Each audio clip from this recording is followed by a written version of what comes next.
I doing? It's the subject of this video. Hi, I'm Sandy Wiley, and no, I'm not intoxicated. I'm 100% sober. But today's video is all about breadcrumbing. No, it's not a cooking video. I'm not in my kitchen. I'm in my office. Let's talk about breadcrumbing. What is breadcrumbing, first of all? It's been around not that long, you know. Breadcrumbing to me, in my own terms, means just stringing someone along. We've all heard about that, right? How people string other people along. They just show enough interest in you, like giving you breadcrumbs to keep you hooked, but they have no intention of having a real relationship with you.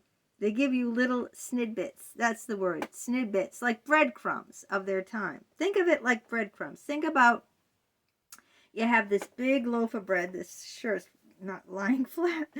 You have a big loaf of bread on your kitchen table, right? And you just baked it. It's warm. You're putting melted butter on it. You're really enjoying the loaf of bread. And the dog is like, or cat is scratching at you, wanting to have some of that, but you're not allowing them anything. Now, as you eat it, crumbs are falling on the floor. And what is the dog doing? Lapping those crumbs up. The dog is only getting crumbs of that big loaf of bread. Just crumbs, tidbits. You won't offer the dog a piece. That's what it is. That's what breadcrumbing is. It's just giving people in your life, little scraps of your time, And it's not a way to have a conductive or close or intimate relationship with someone. Now, usually relationships don't start off like that, right? When everything is brand shiny new, it's just a novelty to us, like a child with a new toy. You want to spend as much time with that person, whether it's a romantic relationship or a platonic relationship. I'll go into 2 relationships that in my personal life where those 2 people severely breadcrumbed me. I will go into that. But first I'm talking about breadcrumbing without talking about my own personal experience about it. So when someone breadcrumbs you, they're just giving you scraps of their time. In the beginning of the relationship, they probably want to give you a lot more of their time. They're getting to know you. You're new. You're like a shiny new car. Or like a child with a brand new toy. They're all interested. They don't know anything about you. It's exciting. And you see them more often. They call you more often. You get together more often. They return your emails promptly. They return your text messages. But then as a relationship goes on, less and less and less. And now instead of getting that full loaf of bread, like when you came to visit, right? Maybe you're only getting a slice. And then when you're used to a slice of that bread, maybe you're only getting a little bite. And then when you're used to getting just a little bite of that bread, they give you nothing left but the crumbs. Like a dog, and you lap them up. It's really manipulative and it's abuse. Plain and simple. When someone is breadcrumbing you, they are not interested in you anymore. They're stringing you along. They could care less about you, okay? They don't care anymore. They don't end the relationship because they don't even want to be bothered to end the relationship. They just don't care, It's really heartbreaking to be breadcrumbed. Ghosted means they just completely shut you off, okay? They block you. They delete your email. They delete your phone number. I mean, they have zero contact. But I think breadcrumbing is even worse than ghosting. That's ghosting. Completely shut you off. Don't tell you why. You just never hear from them again. They just disappear like a ghost. But why I think breadcrumbing is far psychologically worse than ghosting, because at least in ghosting, you know that's it. There's no contact, nothing, zero. You might not know why, so that can be damaging. Why? Why did that person, yeah, that can be damaging. But what, in my eyes, maybe not yours, okay? We can differ in opinion, right?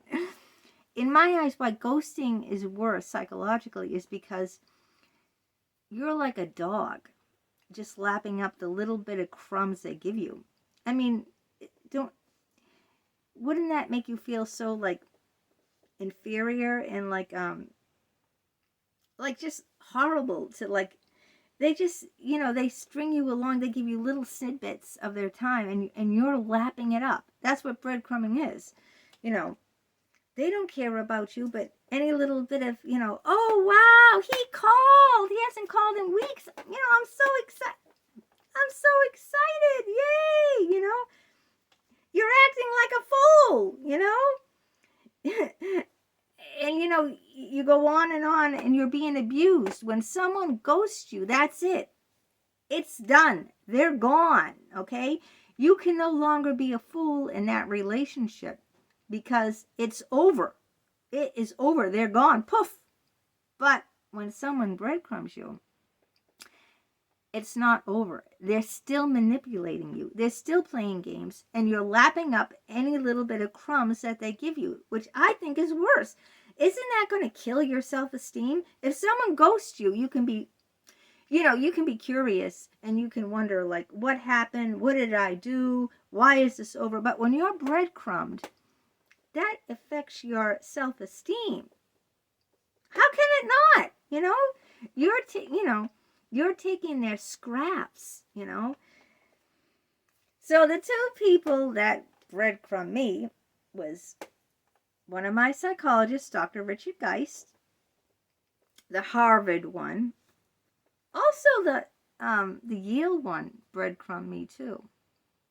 Dr. Jeffrey Fortgang. Someone mentioned that I don't talk enough about Dr. Jeffrey Fortgang. Maybe I'll talk about him in this video. And my best friend, Holly, breadcrumbed me. Let's first talk about Holly. How did she breadcrumb me? Well, in the beginning, we'd always get together. I don't know, every couple of months we'd get together.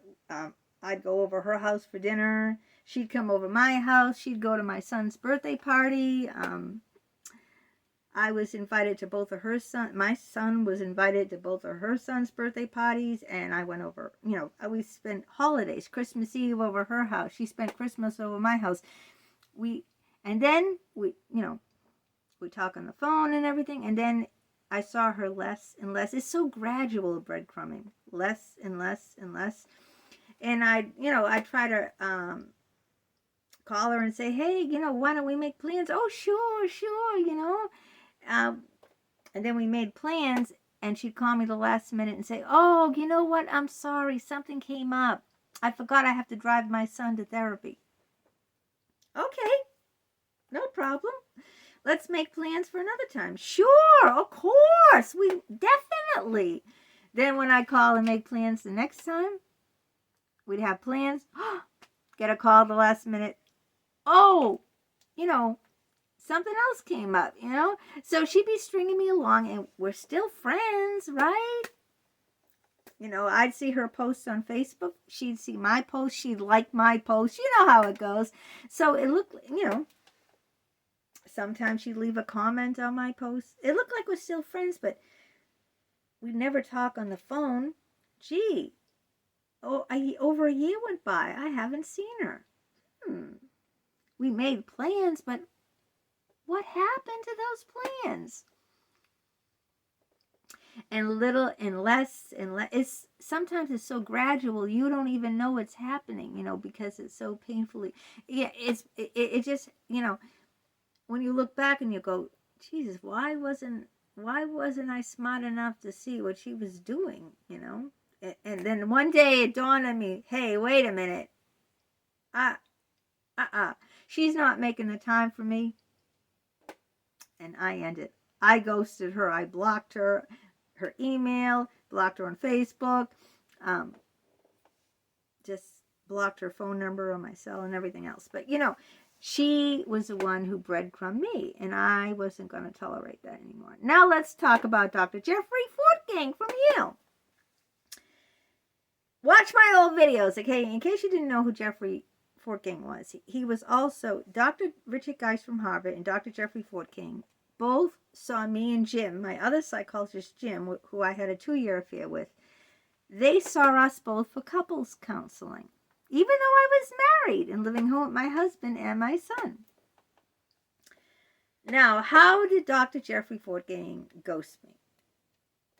Well, after a year of therapy, he told me, and I got it in my new book, Sexually Exploited by Free Psychologists. He told me that, he really can't do therapy with me. He just, it's not working out, et cetera, et cetera. I'm making him feel inferior. Then that should have been it, right? But it wasn't. We carried on a relationship where I'd come in every few months and still talk to him. And we carried on this email relationship, which I talk about in the book, in the chapter, Distant Intimacy. And in this relationship with this Yale psychologist, a much older man, they're always older men, and the therapy had ended now. Remember, he ended the therapy, it ended. But I still continued to write him and send him send him erotic email, send him pictures without my clothes on. See, I have to catch myself because I won't get monetized anymore if I say the details. That's why you have to get the book. And he responded to those erotic emails. And even though I wasn't his patient, and he'd see me every few months, and then even though I wasn't his patient, you know what he said he was? My consultant. I'm not your psychologist anymore. I'm your consultant. And you can bring the other psychologist who's banging you in, and I'll talk to you both. No.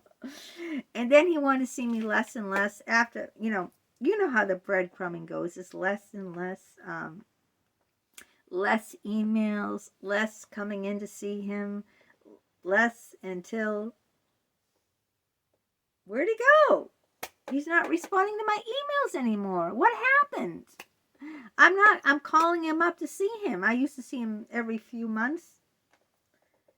He doesn't want to see me, or, yeah, that's breadcrumbing, little by little, he's, but he was stringing me along, and Dr. Richard Geist did the same thing. He used to see me 5 hours a week, and then that went down, to 2 hours a week, and then that went down to 1 hour a week, and then it went down to 10 minutes a week. He used to write me emails all the time, and return my phone calls, and then, he doesn't write me emails. When I write him, he doesn't write me back. Maybe once in a blue moon. When I call him, he doesn't return my phone calls. But I'm still talking to him 10 minutes every week. I still drive 25 minutes there for a 10-minute session and 25 minutes home. That's 50 minutes of driving for him to talk to me for 10. It should be the other way around. It should be 50-minute session and 10 minutes for me to drive to him.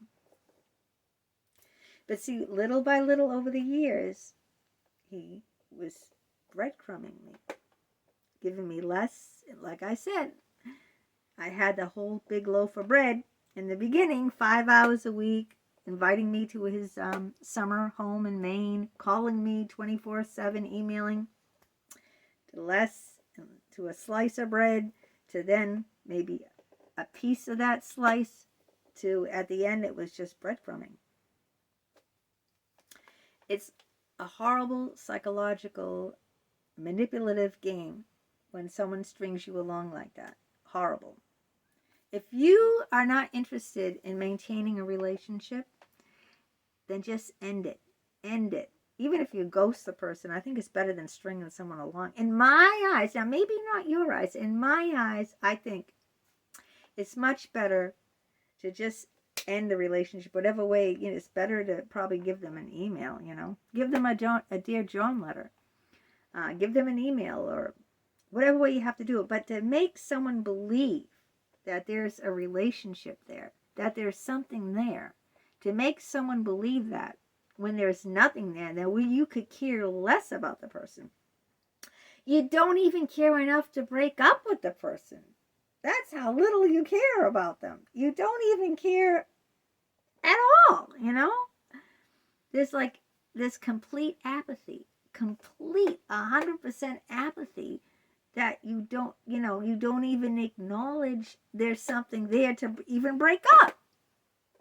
Most of these people who breadcrumb are narcissistic people, and we'll go into that. I know I've talked about narcissism before, but those are the type of people. They just need people around, I guess, for their egos, Oh, maybe it's good that all these women call me, Oh, this patient, sending me erotic emails and these pictures where she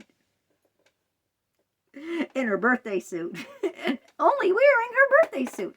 Maybe that, strokes the ego. I don't have to do anything, She's putting all the effort and, investing all the feelings, and what do I do? Nothing.